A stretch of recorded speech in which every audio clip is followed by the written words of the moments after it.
Well, a new lawsuit has been filed against the Spokane Police Department claiming excessive force during a high-profile arrest with a canine 2 years ago. So the case got national attention because of the dramatic body cam footage. Now that suspect says police went too far and is suing for more than $500,000. Now this is an issue that I looked into last year as part of a Crime 2 investigation, and some say that case is exactly why police canine units need to have more rules and better controls.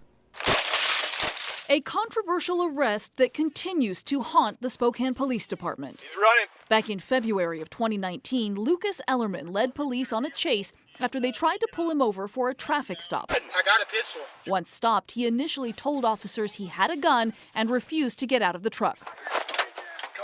Video shows Officer Dan Lesser telling his fellow officer and nephew Scott Lesser to get his canine out of the car.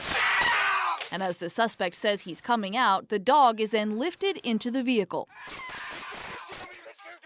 Lesser eventually resigned from the canine unit and apologized for his harsh language during the arrest. He was also disciplined for violating certain department policies, but his use of force was deemed justified.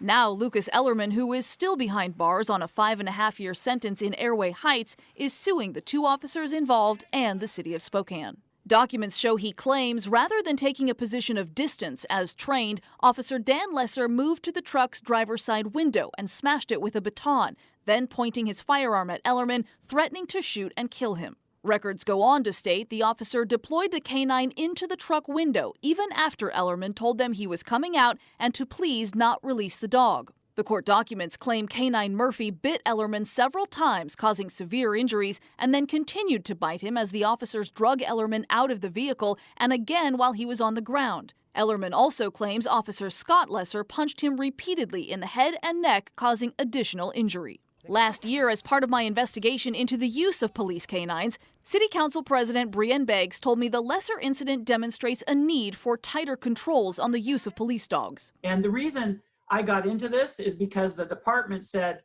the officer did everything right. He followed his policy and training. And so my statement has been if he followed his policy and training, then there's something wrong with that policy and training. And while most canine handlers agree the Lesser incident went too far, SPD officer Todd Bielitz told me the dogs are a critical component of preventing crime. Good boy. As if somebody's afraid of Zeus because he's big and he's loud and he's got teeth, and they choose to comply and surrender with nobody getting hurt, that's a win.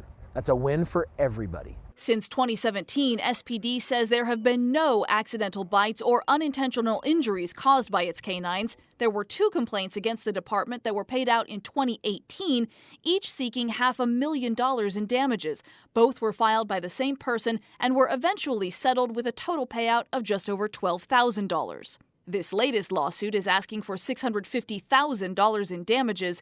Today, when we asked for a response from the Spokane Police Department, officials told us they have no comment since it is still an active case.